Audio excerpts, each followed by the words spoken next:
Good morning, friends, and welcome to our morning devotional on this Wednesday morning, August 4th, I believe. Sorry, lost track of time a little bit. As you can see with the video here, I'm actually at home in isolation. Unfortunately, I did contract COVID and I was tested positive just recently, and so I'm home in isolation there. It's been a tough week, I've got to say, for a number of our choir members at Anona there. Not too long ago, we had a rehearsal and we had found out afterwards that we had a positive individual there, and so there's been an outbreak. I think we're up to probably about a dozen individuals now that have tested positive. I will say the good news in this situation is that all those individuals were fully vaccinated, and so the vast majority of their symptoms have been not easy, but they've been home recovering and doing okay. We did have one individual who is in the hospital, and I spoke with him on the phone yesterday, and he is doing well. The treatments there seem to be helping, so he is on his way to recovery as well. But I've got to say, this has been a tough time. This has been a real tough time for a number of people there. But I've also got to say it's been a powerful moment as well. Here's the thing, as I've reached out for individuals and called them on the phone, it's been amazing hearing the stories of how they've been sharing the love of Christ to each other in these difficult moments.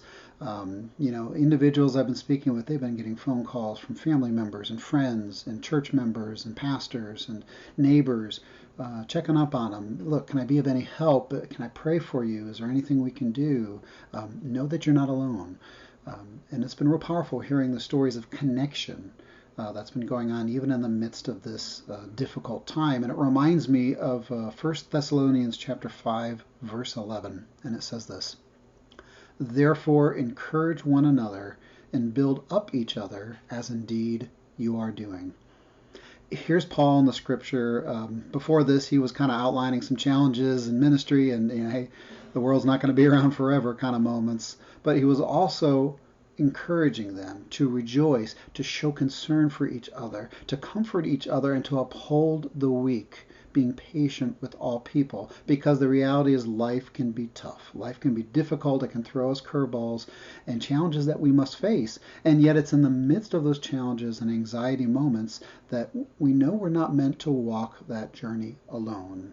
And our calling is that first to reach out to others, to care for those who are struggling, whether the sick, the hurt, the lost, the lonely, and remind them they are not alone. And more importantly, that God is with them every step of the way. And so my prayer for you this week is this. If you're struggling this week, maybe you're one of my choir members, or maybe you're just struggling in general for whatever's going on in your life, take the opportunity to stop and know that you are not alone in this, that there are people that will pray for you, that will walk with you, and know that there is a God who loves you dearly and is walking beside you in this challenging time. Now, if you're doing well and life's going good for you right now, take this opportunity to reach out. Be what Paul talks about in that moment, someone to encourage and build up another, whether they're having just a tough day at work or a tough day with their family, whether they're sick, they may be at home in isolation, whatever it may be. Reach out, phone call, email, text, whatever you want to do there. Reach out to them, pray with them, be willing to pray with them in their situation, love on them, and let them know that they are not alone, and that God is with them even in those moments. So until we meet again, may God hold you in the palm of God's hand.